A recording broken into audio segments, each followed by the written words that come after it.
Hey everyone, welcome back to our channel. Ever come across a video on YouTube you want to watch later? Let me show you how to add it to your watch later playlist in just 60 seconds.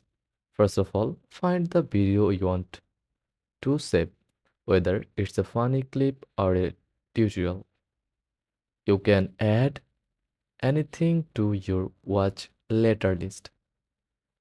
Next, click the three dots next to the video or tap the Save button. You will see a few options pop up. Simply click on Watch Later or Save on Watch Later. This will automatically add the video to your playlist so you can watch it whenever you are ready. To access your saved videos, go to your library. You will see Watch Later with all your saved content.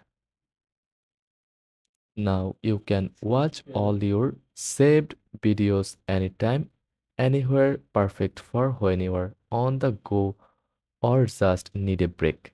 If this guide was helpful, don't forget to like and subscribe for more quick tutorials. Thanks for watching.